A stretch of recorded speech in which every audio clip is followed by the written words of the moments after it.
और एक बड़ी खबर इस वक्त आ रही है बटला हाउस एनकाउंटर मामले में जिन्हें दोषी ठहराया गया था आरिस को आखिरकार फांसी की सजा सुनाई गई है, जिसकी बहुत उम्मीद की जा रही थी। बटला हाउस एनकाउंटर मामले में दोषी ठहरा दिया गया था।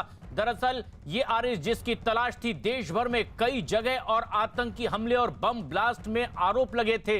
इंडियन मुजाहिदीन का ये आतंकी बटला हाउस एनकाउंटर मामले में जहां एक पुलिस ऑफिसर पर भी फायरिंग हुई और वो शहीद हुए थे, इस मामले में भी दोषी करार दिया गया था। और आज आखिरकार आरिस को फांसी की सजा का ऐलान कर दिया गया है। बेहद अहम खबर, दोषी ठहरा दिया गया था लेकिन आज सजा पर बहस हुई और अब कोर्ट ने फैसला सुनाया है कि आरिस को सजाए मौत दी जाएगी। बटला हाउस एनकाउंटर का मामला। आनंद तिवारी हमारे सहयोगी फोन लाइन पर मौजूद हैं। आनंद, क्या कहा गया विस्तार से बटला हाउस एनकाउंटर मामले में दोषी को सजा का ऐलान करते समय?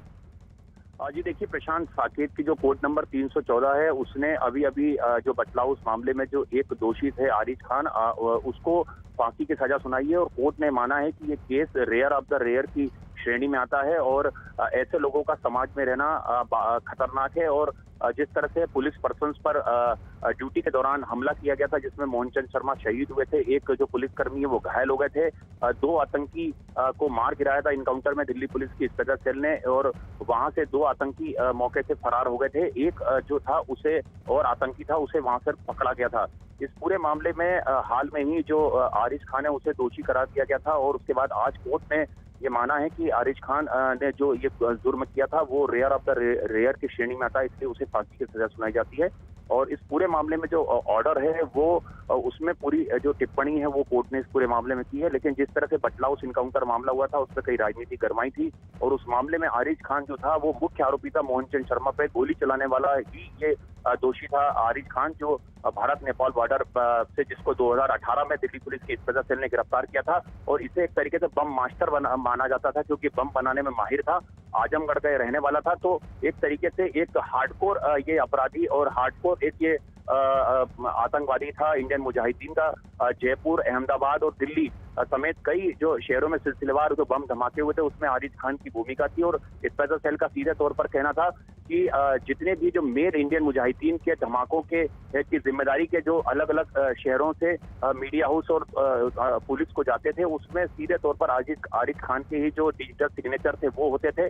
तो कहीं ना कहीं इंडियन मुजाहिदीन का जिस तरह से यासीन भटकल, इकबाल भटकल और जो तमाम जो दूसरे आतंकी थे उनके साथ किस तरह से गठजोड़ था वो तमाम चीजें सामने आई थी स्पेशल सेल की चार्जशीट में। और बटला हाउस मामला जो काफी विवादों में रहा उसमें सीधे तौर पर जो आरिस है उसकी भूमिका सामने आई थी कि उसने ही मोहनचंद शर्मा पर गोली चलाई थी। बिल्कुल, लेकिन ये एक बड़ा आरोपी था। देश भर में कई और धमाकों में भी इसी पर आरोप लगे थे और तकरीबन 165 लोगों की जान अलग अलग तरह से धमाकों में चली गई थी। और जिस तरह से बटला हाउस एनकाउंटर मामले में पुलिस अधिकारियों को भी नुकसान पहुंचाने का ये दोषी साबित हुआ था, किस तरह से विस्तार में इनके पूरे मामले पर गौर करते हुए इन पर साफ साबित हुआ कि कहां-कहां इन्होंने नुकसान पहुंचाया था और कहां-कहां ये बम के ब्लास्ट के दोषी भी पाए गए। जी देखिए प्रशांत, उस वक्त जब बटला हाउस हुआ था और उसके बाद और पहले लगातार सिलसिलेवार तरीके से देश के अलग अलग शहरों में लो इंटेंसिटी के धमाके हो रहे थे और लगातार उसकी जिम्मेदारी जो है वो इंडियन मुजाहिदीन ने ली थी। और इन्वेस्टिगेशन में सामने आया था कि इंडियन मुजाहिदीन और सिमी का जो नेटवर्क है वो पूरी तरह से काम करता। जब जो आरिस खान था वो अपने साथी के साथ मौके से फरार हो गया था जब बटला हाउस इनकाउंटर हुआ था और उसके बाद से जो उसका एक साथी था उसे पहले गिरफ्तार कर लिया गया था जिसे उस आतंकी को भी उम्र कैद की सजा सुनाई गई थी। लेकिन आरिस उसके बाद मौके से फरार हो गया था और वो काफी वक्त तक नेपाल में रहा। इसके बाद वो सऊदी अरब में जो इंडियन मुजाहिदीन के दूसरे आतंकी हैं उनके पास गया। नेपाल में उसने बाकायदा वहां पर बच्चों को पढ़ाने का भी काम किया और भारत नेपाल बॉर्डर से ही साल 2018 में स्पेशल सेल ने जो आरिस खान है उसे गिरफ्तार किया था।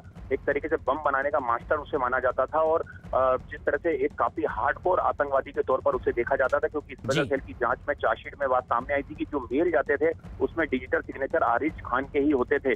तो कहीं ना कहीं एक हार्डकोर आतंकवादी था और कोर्ट ने टिप्पणी करी है कि रेयर ऑफ द रेयर की श्रेणी में मामला आता क्योंकि मोहनचंद शर्मा और जो उनके बाकी पुलिसकर्मी जिसमें रविंदर यादव थे, एक इसके अलावा बलवंत थे, धर्मेंद्र थे और राहुल थे, ये तमाम इंस्पेक्टर जो है वो मौके पे वहां पर मौजूद थे जब बटला हाउस इनकाउंटर हुआ और उसमें मोहनचंद शर्मा पर गोलियां चलाई गई और उसमें मोहनचंद शर्मा शहीद हुए थे, एक जो बलवंत थे वो घायल हुए थे और मौके से जो 2 आतंकी थे जिसमें आरिज खान था वो भी मौके से फरार हो गया था।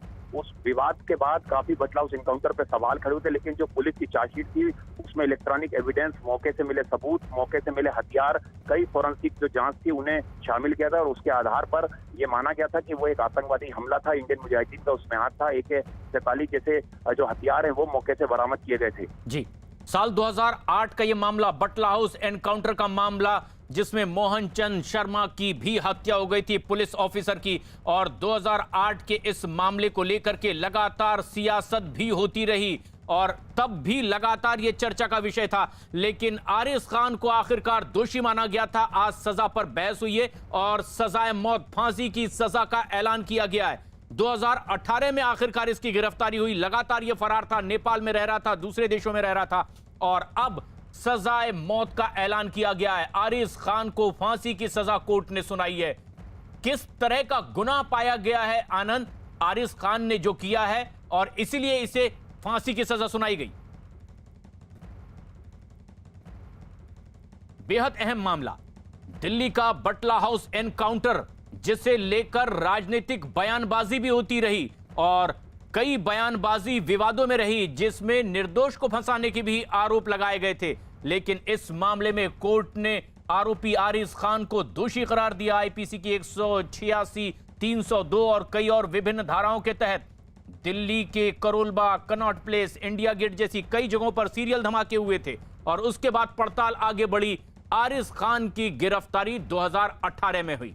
2 तस्वीरें आप देख रहे हैं, वो आरिज खान जिसे अब कोर्ट ने फांसी की सजा सुनाई है। रेयरेस्ट ऑफ रेयर केस में इसके हरकत को माना गया है।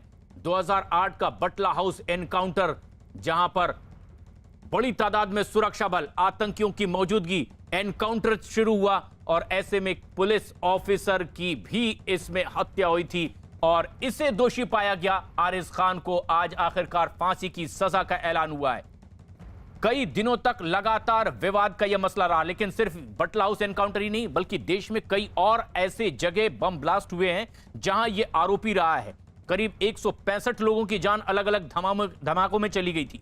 2008 में दिल्ली के Karol Bagh, Connaught Place, India Gate जैसी कई जगहों पर ऐसे ही सीरियल ब्लास्ट हुए थे। जांच में आगे पाया गया और बटला हाउस पर छापा मारा गया था, फिर एनकाउंटर हुआ और इस जगह मौजूदगी पाया यह गया कि आरिज खान ने ही वो गोली चलाई थी जिससे पुलिस ऑफिसर शहीद हुआ था। वहां से वो भागने में कामयाब रहा था और उसके बाद नेपाल में यह रहा। 2018 में आखिरकार आरिज खान को गिरफ्तार कर लिया गया। आनंद लगातार हमारे साथ बने हुए हैं। आनंद, लगातार कोर्ट में बहस होती रही, किस तरह आखिरकार आरिज खान पर ये तमाम आरोप साबित हुए और सजाए मौत का ऐलान हुआ? जी देखिए, बिल्कुल प्रशासन में अगर आपको आरिज खान का बैकग्राउंड बताऊं, आरिज खान उर्फ जुनैद का, तो 2008 में जो दिल्ली, जयपुर, अहमदाबाद और यूपी की अदालतों में जो धमाके हुए थे उसका भी मुख्य मास्टरमाइंड आरिज खान उर्फ जुनैद था। इस धमाकों में 165 लोगों की मौत हो गई थी और करीबन 535 लोग बुरी तरह घायल हो गए थे। आरिज खान उर्फ जो जुनैद है उसके ऊपर 15 लाख रुपए का इनाम रखा गया था और इसके खिलाफ इंटरपोल के जरिए रेड कॉर्नर नोटिस भी जारी हुआ था।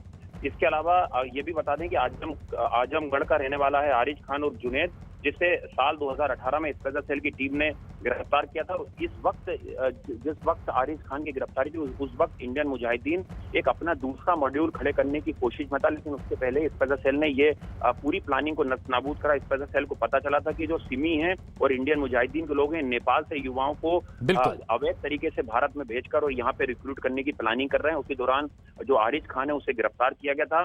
इसके अलावा सिमी से जुड़े अब्दुल सुबहान कुरैशी 2018 में इसे भी गिरफ्तार किया गया था और सीधे तौर पर जो तौकीर और लेकिन आज आखिरकार बड़ा फैसला, बटला हाउस एनकाउंटर के दोषी आरिज खान को सजाए मौत, फांसी की सजा सुनाई गई।